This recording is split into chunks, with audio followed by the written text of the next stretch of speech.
founder of AMP, American Muslim for Palestine. We welcome him. May Allah subhanahu wa ta'ala reward him for visiting us, and may Allah subhanahu wa ta'ala help him to deliver the message and help us to understand and implement the message. Ameen. Jazakumullah. Assalamu alaikum wa rahmatullahi wa barakatuh.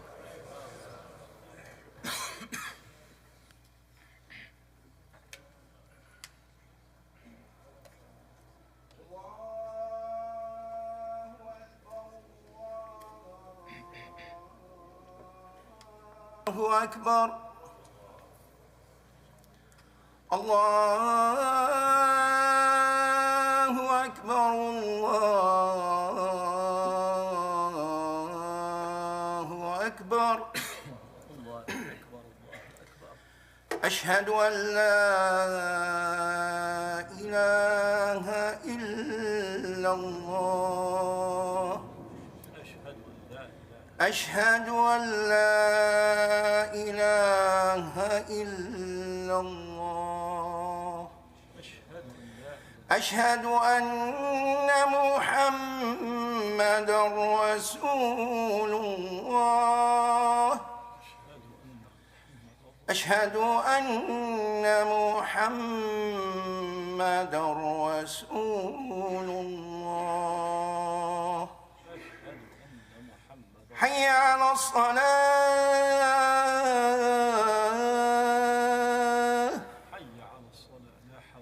حي على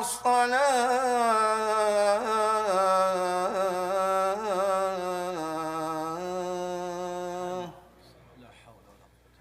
حي على الفلاح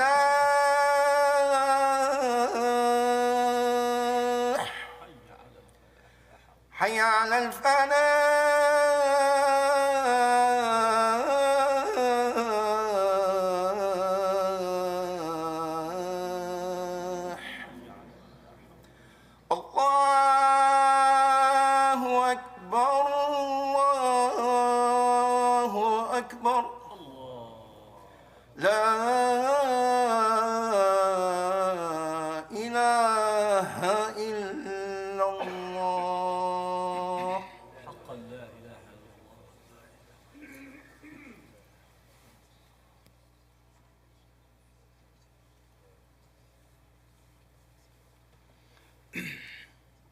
الحمد لله نحمده ونستعين به ونستغفره ونتوب إليه وأشهد أن لا إله إلا الله وأشهد أن محمدًا عبده ورسوله أرسله بالهدى ودين الحق ليظهره على الدين كله ولو كره المشركون عباد الله أوصيكم وإياي بتقوى الله أوصيكم وإياي بتقوى الله أوصيكم وإياي بتقوى الله واذكروا نعمة الله عليكم إذ كنتم أعداء فألف بين قلوبكم فأصبحتم بنعمته إخوانا وكنتم على شفا حفرة من النار فأنقذكم منها.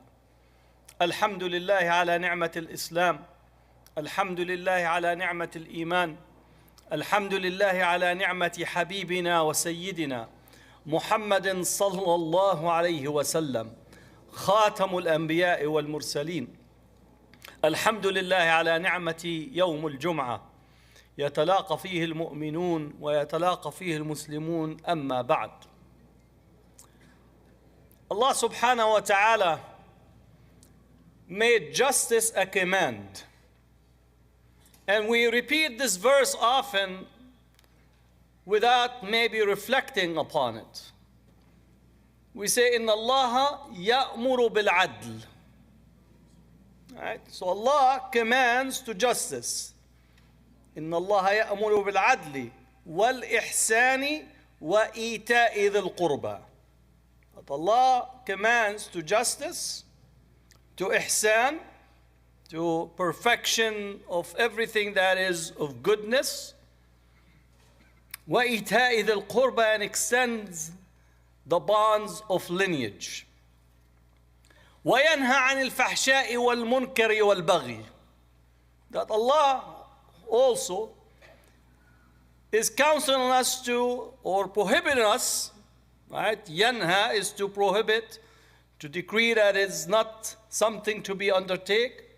وَيَنْهَى عَنِ الْفَحْشَاءِ, those enormities that individuals will undertake. Min فَحَشَ يَفْحَشُ فَاحِشَةً, so things that are enormity, that are recognizable by everyone that it is a transgression. وَالْمُنْكَرِ, that which is rejected by people. وَالْبَغْي, transgression, to go beyond the bounds of that which is known. And that's a counsel from Allah subhanahu wa ta'ala for those who have deep reflection. And we are a people of reflection. Allah subhanahu wa ta'ala also commands for us to establish the scales of balance. وَأَقِيمُوا الْوَزْنَ بِالْقِسْطِ وَلَا تُخْسِرُوا الْمِيزَانِ, that establish the scales, right, of balance, and do not tip the scales, especially in commercial transactions, because people tend to try to commit themselves to really acquiring from the world that which does not belong to them. So justice for Muslim is not optional. It's not one of those that you could say is sunnah, right? It's just a recommendation. We could do it sometime or not. It's not even in the area of say it's mustahab. It's an obligation. It's an obligation. So much so that, again, if we think about Islam, we could say mercy and justice are one of the two pillars that balances our understanding of Allah subhanahu wa ta'ala relative to the human being. Injustice is only the absence of justice. Injustice has no reality by itself. If we say dhulm, right, which is oppression, oppression has no reality. And dhulm is related to also the concept of dhalam, which is darkness. Darkness is only the absence of light. Has no reality by itself. So the lack of justice is as an outcome of people of justice not acting and protecting justice, whether on the individual level, collective level, and the global level. Now I want to talk to you again on Palestine, not because it is the only thing that is happening in the world, but because it is knotted the whole global world around the absence of justice. And if we think about what is occurring in the world, you can't be a human being and not account for the disasters that are unfolding in the civil war in Sudan. And those involved in Sudan are similar to those who are involved in Palestine. We don't need to be shy, but some of our Muslim countries who think that the tawaf on the White House completes the tawaf on the Kaaba, if not actually is more obligatory than the tawaf of the Kaaba, because they're involved in the death and destruction in Yemen, death and destruction in Sudan. There also are part of the dynamics in the Congo for economic reasons and all kinds of reasons. But I want to go back to Palestine to understand the dynamics. In order for us to understand why Palestine is so central, we have to go back to all the way to Uncle Columbus. You know the Uncle Columbus?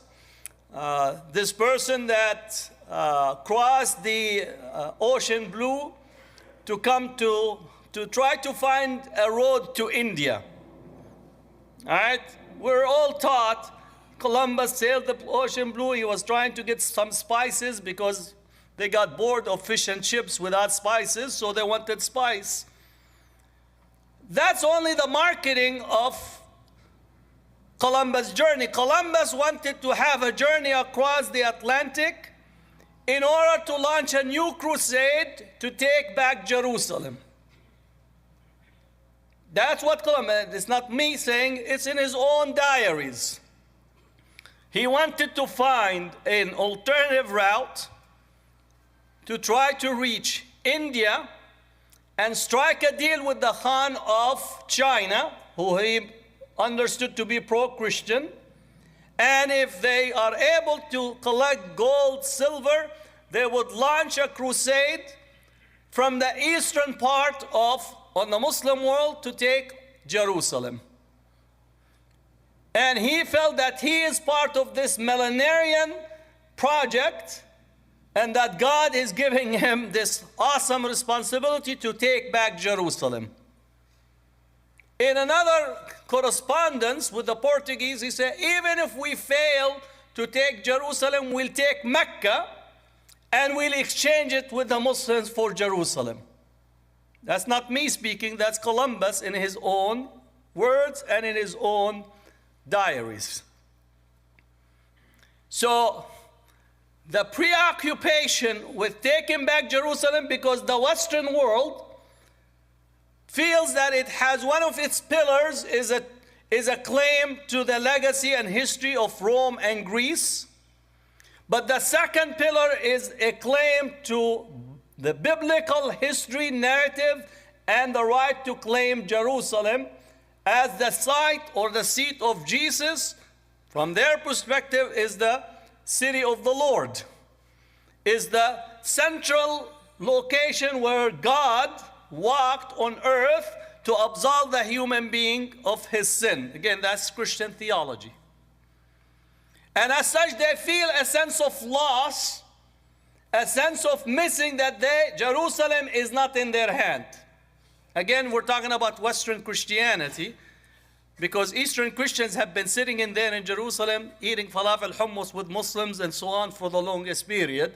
Right? But Western Christianity, because it born with a marriage with Roman Empire, it sees itself in imperial ways, and also you add to it all the different elements that are there.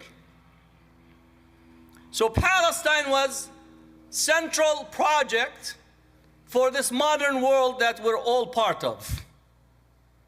Columbus comes to this area, begins the slave trade. The first slaves to be taken were slaves from this world to Europe. In the first journey, 6. In the second journey, 1,000 indigenous people were taken. So after they were committed to genocide, then opening the enslavement of black brothers and sisters, some 15 to 35 million. And then the project for India continued. All right, so the project for India ended up the Europeans making it to India and wreaking havoc in the Indian subcontinent. When the British arrived in India, this is because people think of India today and they really have no idea of India of the past. When the British arrived in India, India was 25% of the global GDP. Let me repeat this. India was 25% of the global GDP.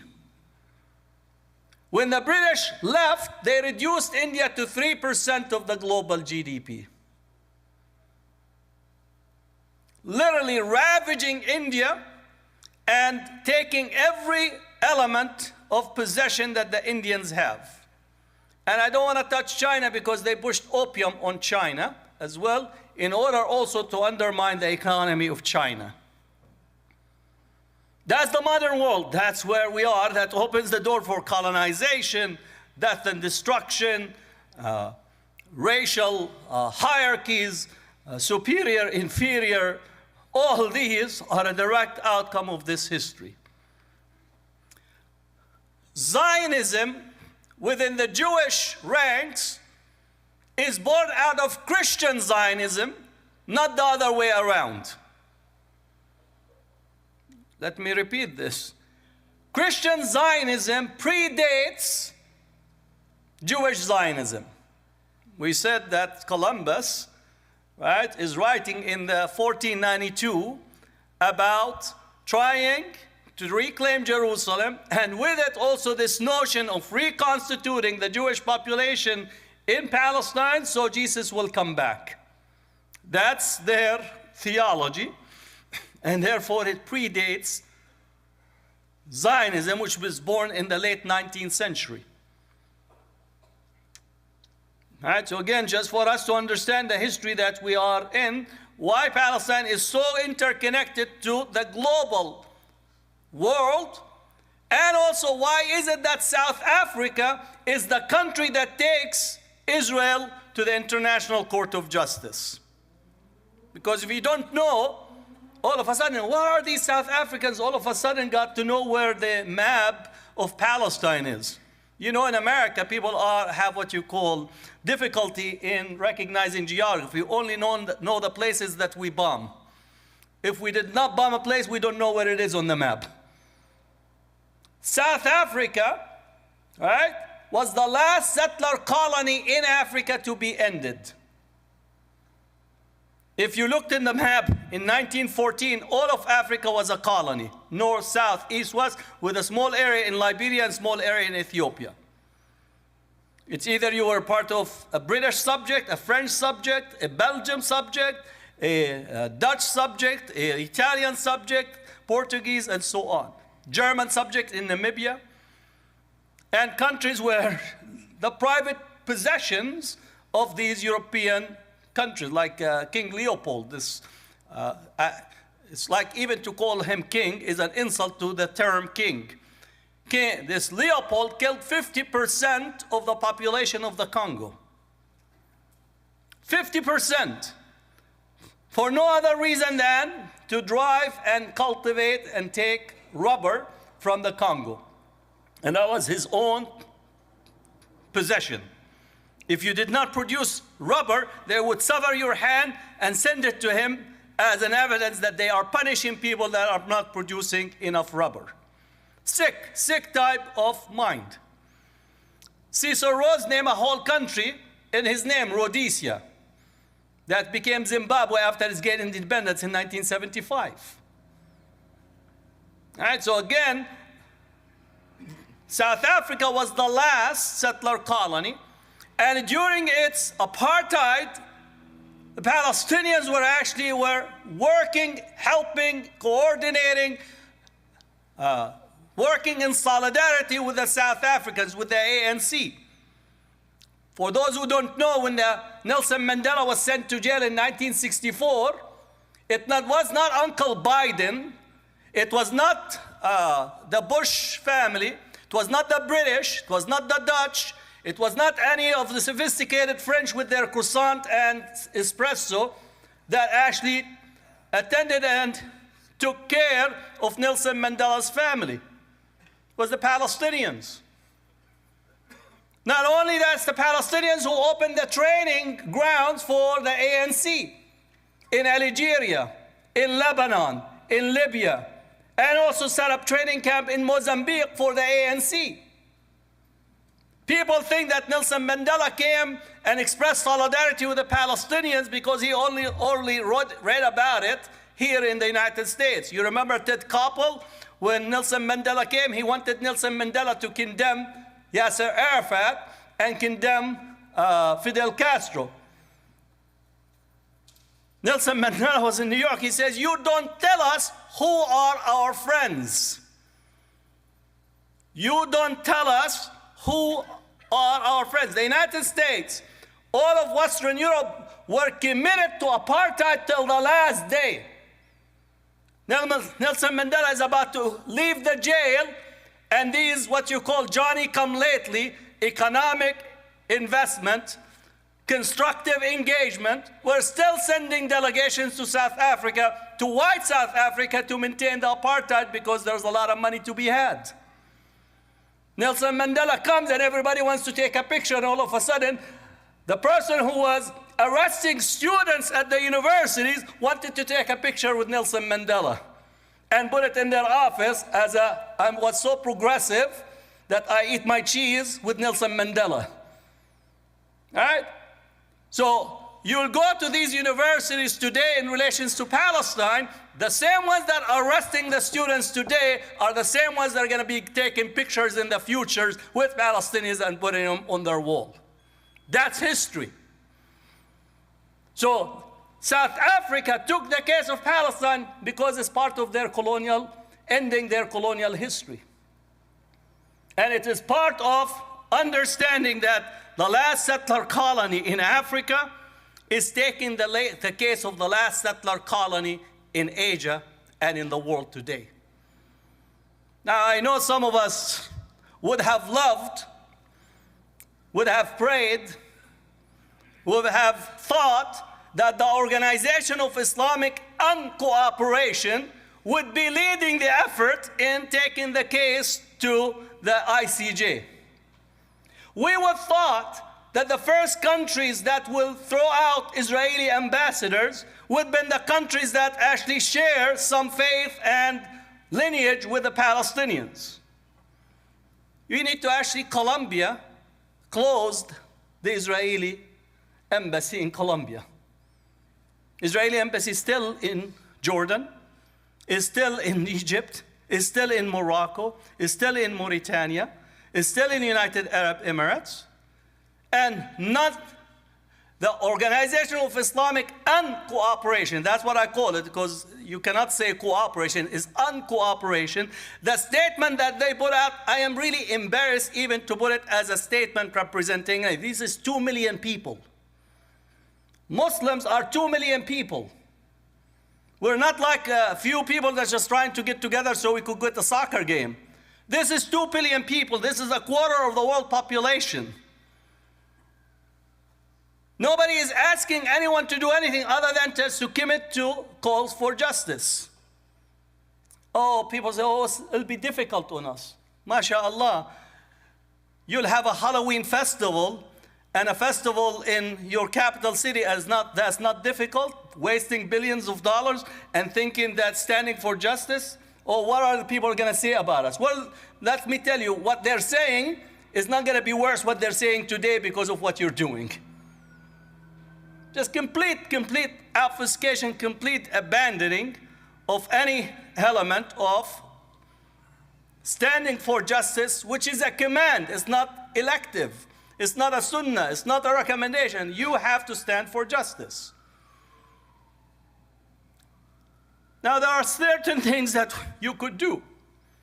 We're still, as AMP, as Palestinians, asking people to commit themselves to the PDS movement, boycott, divestment, and sanctions. If you don't think PDS works, one, call the South Africans and ask them about the PDS movement. Because the PDS movement is what made change. If you don't believe in the PDS, ask Starbucks. MashaAllah, we used to get up in the morning. Fajr is not complete without a Starbucks coffee, right? Ask about what Starbucks sales right now, that they're completely declining. They just closed about 50 stores in Indonesia. Their Egyptian brand in relations to the stores, people are abandoning, which we need to do in here. And I still see people still engaging in basic commercial activity that really should be something as a matter of principle. So you should commit yourself to PDS. Second, you need to support the students that are taking really massive risks. Let me tell you about the history of students in this country as well as across the world. Students have changed history, and they always were on the right side of history. They were on the right side of history during the suffrage movement. They were right side of history in the labor movement. They were on the right side of history in Vietnam. They were on the right side of history in the free speech movement. They were on the right side of history in the environmental movement. And they were right side of history in the apartheid movement. But they need you to support them so these, what you call, suits and ties that sits in offices don't act almost to try to harass them, to derail them, to intimidate them, because if they don't know there is a community behind them, it's easy to actually target the students in that way. So the community is absent. because we're not showing the support that the students need in a consistent basis. So that's very, very important. Now, third, I know we're running and coming into a new administration. And you don't need what you call, as in Arabic say, al-maktub bin ara min inwanu, that you could read the envelope or the letter from its heading. The heading, again, even those who voted for Trump or Trump, he is intending on targeting the pro-Palestine organizations, groups, especially after the passage of HR 9495 the past 2 days. So we need to understand that targeting our nonprofit means for us to stand behind them, and sometimes we have to actually put our hard cash to support those organizations, because putting nonprofit status does not mean that we abandon them, because nonprofit is only a benefit to you, the donor. Right? So we have to actually do some hard looking at ourselves. Is my nonprofit donation and the tax deduction is more important than standing for justice, even against all odds? All of the anti-colonial struggles did not have a tax deduction box. All of the anti-colonial, decolonial struggles did not have a tax deductible box. They all stood for justice when it counted, and they made history. So for us, it is time for us to make history, and I believe that we will see a free Palestine in our lifetime. Why? Because justice is divine word. Justice is Allah's name, Al-Adl. Injustice has no reality. We know that Allah subhanahu wa ta'ala yumhil wa la yuhmil. Allah gives respite but does not let go anything. The children in Gaza, Allah subhanahu wa ta'ala will take anyone that caused their death into account. The women, anyone that have faced death and destruction, Allah subhanahu wa ta'ala will be his judge in this world and in the hereafter. أقول قولي هذا واستغفر الله لي ولكم فاستغفروه.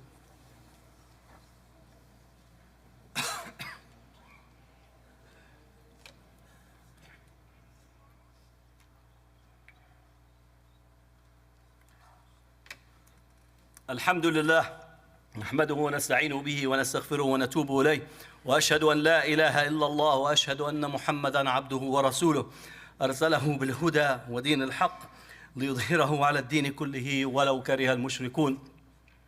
So my counsel to you, to myself and to you, is that we have some more difficult days ahead of us.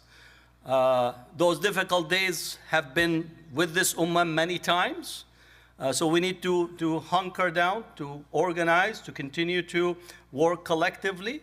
Change is possible and will come by the permission and the power of Allah subhanahu wa ta'ala. Silent people never make history. People who speak, people who stand, people who organize are people who make history. Our tradition is a spoken tradition. Quran is that which is recited, repeated. Hadith is that which is conversation or statement of the Prophet, right? So let's not make our tradition one of silence, one of fear, one of recalling and hiding. That which you are looking in front of you, it's okay to have fear, but it's very important to overcome your fear. And Allah subhanahu wa ta'ala, yadullahi ma'al jama'ah. The hands of Allah is with the group or with the collective. And I believe collectively we could make tremendous changes, inshallah. إن الله وملائكته يصلون على النبي يا أيها الذين آمنوا صلوا عليه وسلموا تسليما اللهم صل على سيدنا محمد وعلى آل سيدنا محمد كما صليت على سيدنا إبراهيم وعلى آل سيدنا إبراهيم في العالمين إنك حميد مجيد اللهم إني داع فأمنوا اللهم اهدنا فيمن هديت وعافنا فيمن عافيت وتولنا فيمن توليت وبارك لنا فيما أعطيت وقنا واصرف عنا بالخير شر ما قضيت فإنك تقضي بالخير ولا يقضى عليك وإنه لا يذل من وليت تباركت ربنا وتعاليت ربنا ردنا الإسلام ردا جميلا ربنا ردنا الإسلام ردا جميلا ربنا ردنا الإسلام ردا جميلا اللهم يا مقلب القلوب ثبت قلوبنا على طاعتك اللهم أرنا الحق حقا وارزقنا اتباعه وأرنا الباطل باطلا وارزقنا اجتنابه يا رب العالمين اللهم انصر الإسلام والمسلمين اللهم أعز الإسلام والمسلمين اللهم انصر إخواننا في فلسطين يا رب العالمين اللهم خفف عنهم اللهم خفف عنهم عنهم، اللهم خفف عنهم يا رب العالمين. اللهم إنا مغلوبون فانصرنا، اللهم إنا مغلوبون فانصرنا، اللهم إنا مغلوبون فانصرنا. اللهم ارحم المسلمين والمسلمات الأحياء منهم والأموات يا رب العالمين. اللهم اشف مرضى المسلمين جميعا يا رب العالمين. اللهم خفف عنهم، اللهم خفف عنهم. وآخر دعوانا الحمد لله رب العالمين. وأقم الصلاة إن الصلاة تنهى عن الفحشاء والمنكر والبغي يعظكم لعلكم تذكرون. الله أكبر الله أكبر. أشهد أن لا إله إلا الله. أشهد أن محمدا رسول الله. حي على الصلاة حي على الفلاح. قد قامت الصلاة قد قامت الصلاة. الله أكبر الله أكبر. لا إله إلا الله. استقيموا اعتدلوا أثابنا وثابكم الله. Straighten the lines and fill the gaps. صلوا صلاة مودع. الله أكبر.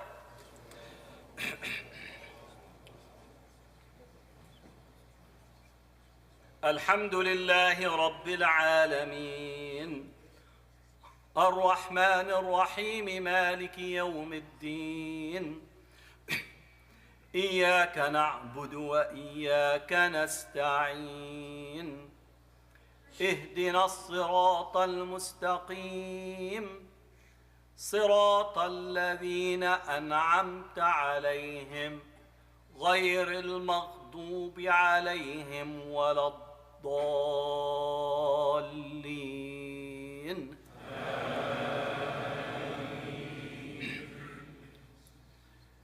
يا أيها الذين آمنوا استعينوا بالصبر والصلاة إن الله مع الصابرين.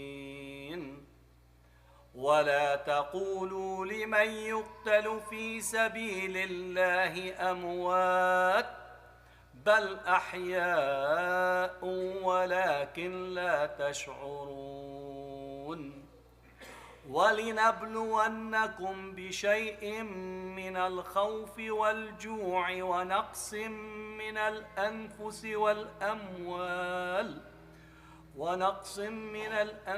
والأموال والثمرات وبشر الصابرين الذين إذا أصابتهم مصيبة قالوا إنا لله وإنا إليه راجعون. أولئك عليهم صلوات من ربهم ورحمة وأولئك هم المهتدون. الله أكبر.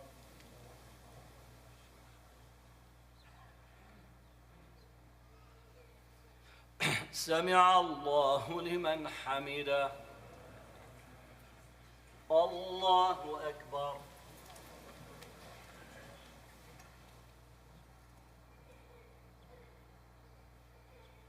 الله أكبر. الله أكبر.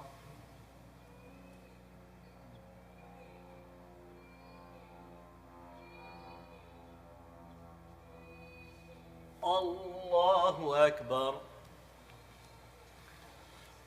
الحمد لله رب العالمين الرحمن الرحيم مالك يوم الدين إياك نعبد وإياك نستعين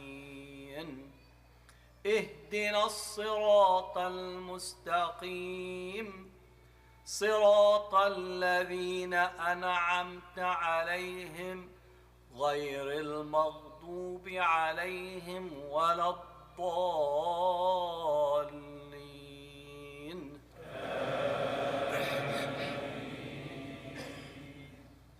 إذا جاء نصر الله والفتح ورأيت الناس يدخلون في دين الله أفواجا فسبح بحمد ربك واستغفره إنه كان توابا.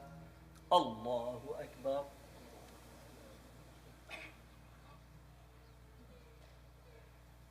سمع الله لمن حمده. الله أكبر.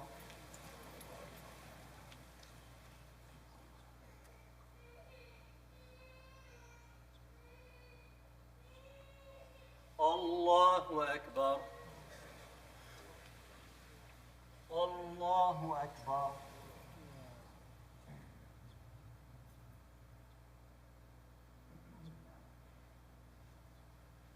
الله أكبر.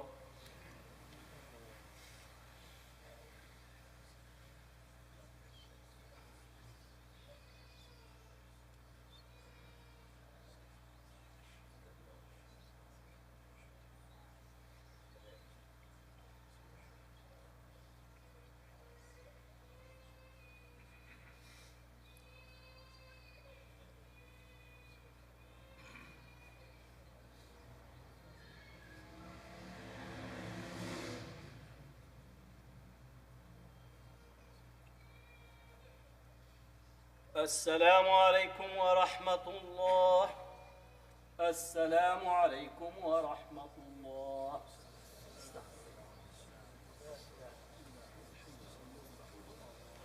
اللهم السلام عليك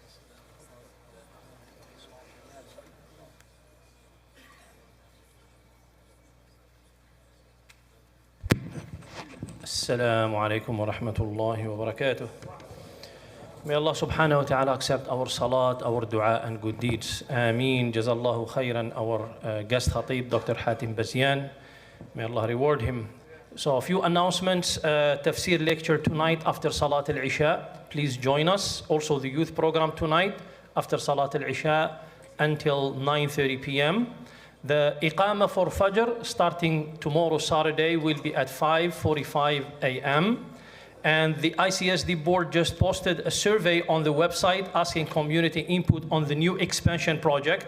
So please visit icsd.org and click on expansion project survey and share your opinion. Jazakumullah khair. Please mark your calendar. The next blood drive at ICSD will be on Friday, December 13th, inshallah. Outside there is the MSA UCSD bake sale. Please stop by and show support. What's that? Oh, okay. You were a little bit loud. Allah yajazakum khair. So there is the UCSD MSA bake sale outside, so stop by and show support. And also the new calendar for 2025 is available for $5 on your way out. So get your copy and support ICSD. Jazakumullah khair.